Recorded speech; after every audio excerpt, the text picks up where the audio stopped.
I never broke the law. I am the law.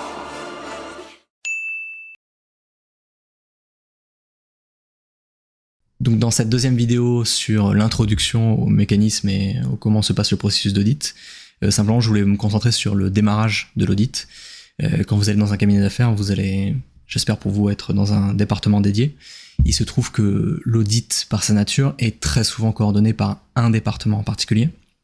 La plupart du temps, ce département-là va être le département M&A, Corporate,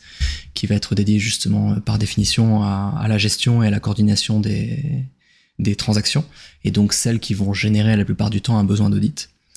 Mais vous pouvez aussi avoir des audits qui vont être coordonnés, comme je le disais dans la première vidéo, par des départements bancaires, puisque ces audits-là vont être coordonnés et demandés par des banques dans le contexte du financement de la transaction,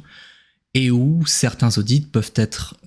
complètement coordonnés par la matière qui est le centre de la transaction. Je prends encore une fois un exemple de ma matière, mais si le contexte de la transaction est purement immobilière, et que l'essence même et l'objet même de la transaction sont des immeubles, par exemple, il est possible que le département immobilier coordonne l'ensemble de l'analyse de l'audit. La façon dont l'audit démarre, c'est que cette équipe-là qui est en charge de la coordination, si jamais plusieurs équipes sont indiquées, va préparer un email de couverture qui va normalement, s'il est bien fait, vous centraliser l'intégralité des informations attendues, en vous donnant le périmètre, en vous donnant le contexte, en vous donnant le nom du client, la plupart du temps, et je l'espère pour vous, un numéro de mater, et l'intégralité des éléments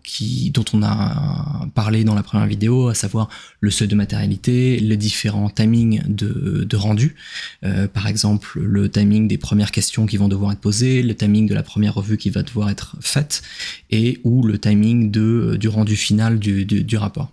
Et c'est sur la base de cet email-là que vous allez pouvoir travailler en coordination avec le département référent sur la réalisation des différents livrables qui vont être attendus d'autres équipes.